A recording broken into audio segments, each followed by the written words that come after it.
About a couple of days ago, or several days ago, I uploaded a 2K UHD upgraded version, or I guess you could say remastered, whatever you want to call it, of my history of Laff-A-Lympics video I did about several years ago, if not many years ago. And, in that original video, as you see in the upgrade, I talked about the history of Laff-A-Lympics and how it came to be. And true, some of the pictures didn't match up the way they should have, if you will, when I originally did that. But, still it was something that I didn't see anybody really doing at that time when I started doing it. When I did the video, nobody on YouTube or anywhere had really done a history, or at least gave their own unscripted, like I usually do with a lot of my videos, thoughts on the history, basically their own unscripted thoughts on the history of the show and how it came to be.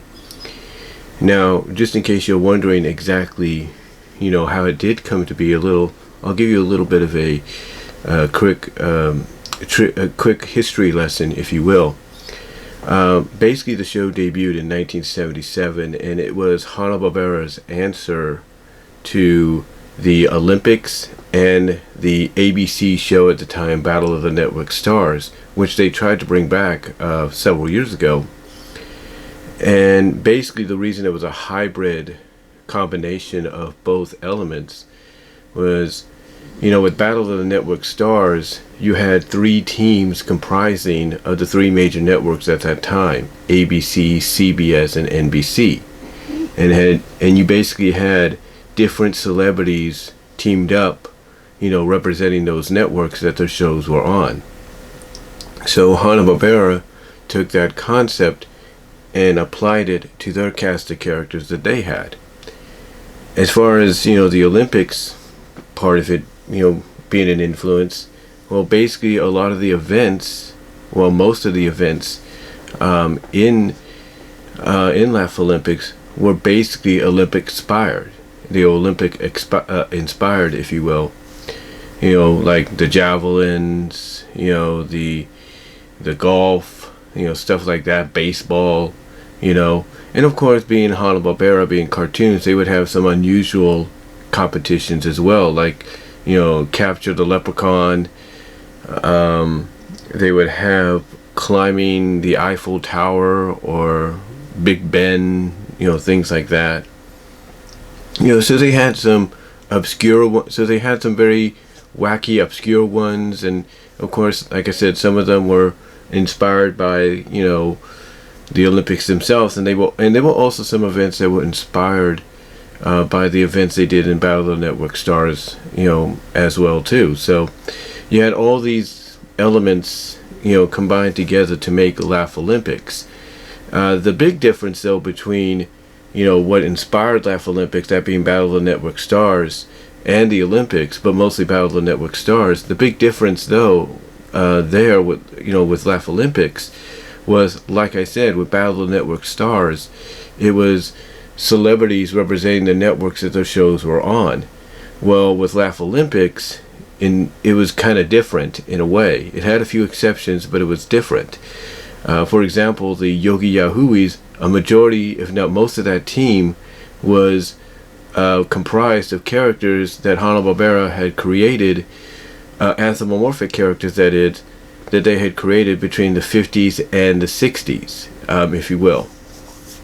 The Scooby-Doobies comprised of characters that they had created in the late 60s and throughout the 70s up to that point, like Scooby-Doo, Dynamite, Hong Kong Phooey, Blue Falcon, Captain Caveman, you name it. The one exception with the Yogi Yahooies, when it came to a character that was not of the late 50s, 60s era of animation that they produced, was Grape Ape, who made his debut around 1975 as part of the Grape Ape and Tom and Jerry show. Now, they did have a third team, and this third team mostly comprised of villainous characters. However, due to licensing issues with some of them, they couldn't fully be the characters that we would hope for. So you had a lot of characters that were different. Well, not different, but they looked similar to established hanna-barbera characters at that time, but were different by name and sometimes by, you know, recoloring and stuff like that. You know, so you had that team, which was called the Really Rottens. Now, I talk about licensing because basically the Scooby-Doobies, and that was my dog, she's just waking up right now. The Scooby-Doobies originally was supposed to have other members.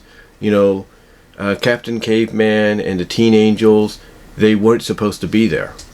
Hong Kong Phooey wasn't supposed to be there. Instead, it was supposed to be Genie joining Babu from the Hanna-Barbera take of the Genie series, where Genie and Babu and the human, you know, friends were teenagers, or at least late teens, early 20s, if you will, or teens, or characters in the late teens, early 20s. You know, so basically Genie, as I'm trying to say, and it's early, I do apologize, it's about 7:08 a.m. right now, Pacific time on this Tuesday. But like I said, Genie was originally supposed to join Babu as part of the Scooby-Doobies. And, you know, she wasn't alone. She wasn't alone because, you know, like I said, instead of Captain Caveman and the Teen Angels, we was supposed to get Melody, we were supposed to get Alexander and Alexandria, along with the cat Sebastian from Josie and the Pussycats. That's who we were supposed to get on the Scooby-Doobies, along with Genie, originally when the show was pitched. But because of licensing issues, that never materialized. So instead, the only character from the Genie series that remained was Babu, because he was an original creation for that series. And instead, you know, they brought in Hong Kong Phooey to take Genie's place, and Captain Caveman and the Teen Angels to take the place of Melody, Alexander, Alexandria, and Sebastian. So, yeah, there was a lot of behind-the-scenes changes that occurred due to licensing rights. And, you know, besides that, though, this show actually was pretty good. As a matter of fact, you know, Warner Brothers, in their own unique way, has released a majority of the episodes. You know, in 2 separate volumes, they were released about, I think, 8 episodes. I think about 4 episodes each. So you got like 8 episodes by the volume. And then in one of the special Scooby-Doo DVD releases to promote one of the new animated shorts they did, or animated episodes they did, called Spooky Games, they released not just some of the same episodes they had already released onto those 2 volumes, but about 5 or 6 more episodes that are yet to be released, they released onto the Spooky Games DVD release. So in a way, you got a majority, just minus I think a few of them, a majority of the series. Which means basically there has yet to officially be a complete series release on DVD of Laff-A-Lympics. Will that change? We don't know. But as of right now, you know, these are the only ways. These DVDs that I mentioned are the only ways you can actually get a majority of the series. That's the only way. The other way as well is the Boomerang service. You know, if you got the Boomerang app, well, you're good to go. I think you just have to look under the Scooby-Doo section to find it, because it was originally known as Scooby-Doo's All-Star Laff-A-Lympics before being shortened to just Laff-A-Lympics. And also the fact that originally when it aired, it was a 2-hour block, which consisted of basically the first half of the Laff-A-Lympics, the first, I think, 11 minutes of it, if you will, at the start of the show. And then you would have Blue Falcon and Dynamite. You would have the Scooby-Doo show, you know, along with it, as well as Captain Caveman and the Teen Angels. And then to round out the 2 hours, you would get the second half of that Laff-A-Lympics episode. So that's kind of how they divided it, you know, as a 2-hour block, before they decided just to combine the 2 halves into one half-hour series and go from there. Now, The question obviously though that this video is about, and I do apologize if I ramble on for about 10 minutes or so. I do apologize if I rambled on a little bit with that, what I thought was going to be a quick history recap, or quick history lesson on Laff-A-Lympics and how it came to be. But the question obviously that anybody has looking at a show like that, even from back then, is could it work today? If basically Warner Brothers decided to bring Laff-A-Lympics back, especially with the library of characters they now have, in their under their roof, if you will, under the house, if you will. The question obviously is, could it work today? I mean, if you look at Space Jam, the recent Space Jam movie, you can pretty much tell they got plenty of characters that they can work with. Hanna-Barbera, Warner Brothers, you name it. And if that's not the case, just look at the freaking library. Look at Boomerang. Look at HBOMax. And you'll kind of get the idea of where I'm coming from when I say they have a plentiful amount of characters to work with. But again, the question is, would it work today? Could it work today? And I honestly think it could. And if you want to stay, true to the core concept, I think it could work. And you know what? I think it could work, as originally planned back in the 70s. And what I mean by that is, you could have, certain characters that were not allowed to be part of the teams originally to finally be part of them in some way. Because if Space Jam Space Jam New Legacy is any indication, Warner Brothers could basically pay out a licensing fee to utilize these characters that they couldn't originally. And I don't think nowadays that would be an actual problem when you think about it. But anyway, I do believe it could work today. I really do. I mean, the fact that in about 9 days they're going to be debuting Jellystone, which, even though animation wise it doesn't look so well, but it could prove us all wrong and be probably something that is better than we think. If they're willing to go all out with Jellystone, in that manner with the hanna-barbera characters, then what's stopping them from doing it with Laff-A-Lympics, with a revival of Laff-A-Lympics? So honestly, yeah, I think Laff-A-Lympics could work today. I think it would, and I think honestly it would get over with a lot of folks, because you have this huge library cast of characters, Hanna-Barbera wise, Looney Tune wise, maybe DC comic wise, whatever you want to call it, license wise. You have these amalgamation of characters under your roof, in the palm of your hand, to do whatever you want with for the time being. Why not try an attempt at a revival of Laff-A-Lympics? And just the possibilities of characters being involved is endless. I mean, like I said, if you want to stay true in the revival to what the original was, and just focus on the Hanna-Barbera characters, and even the licensed version of characters that were under the Hanna-Barbera roof at the time, during the original broadcast, I don't think there would be a problem with that, and I think it would get over very well with a lot of fans. I really do, and a lot of viewers, because it's a more modern take on today's. It's a more modern take, like I said, on a classic, underrated show. Now, if they really wanted to go all out, if you will, and basically exploit the IPs that they have, like people said they did with Space Jam, and I talked about that here as well. If they really want to go out and all out and do something like that, then you can give us more than just 3 teams.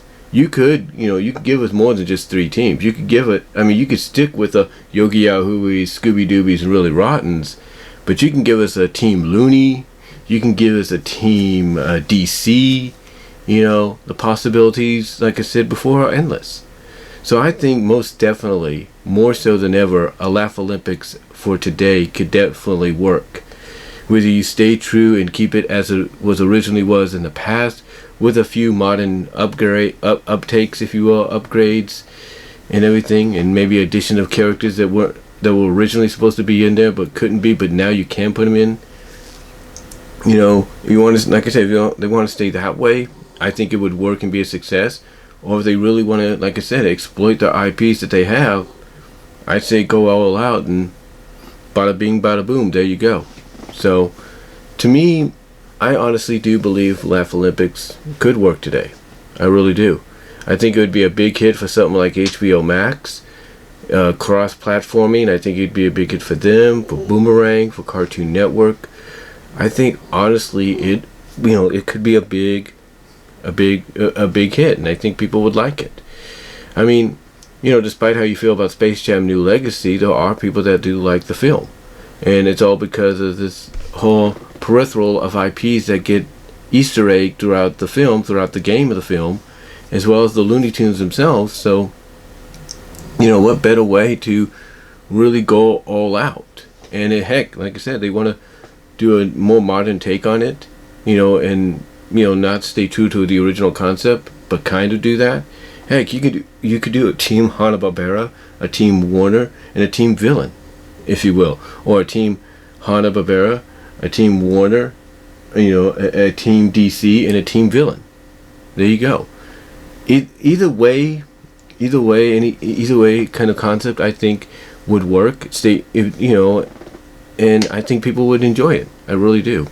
So that's just my thoughts, though. That's just my thoughts on, how I feel a Laff-A-Lympics revival could work today. I think it could go either way they want. They could go, and stay the traditional route that the original one did and just have the 3 teams that were established there.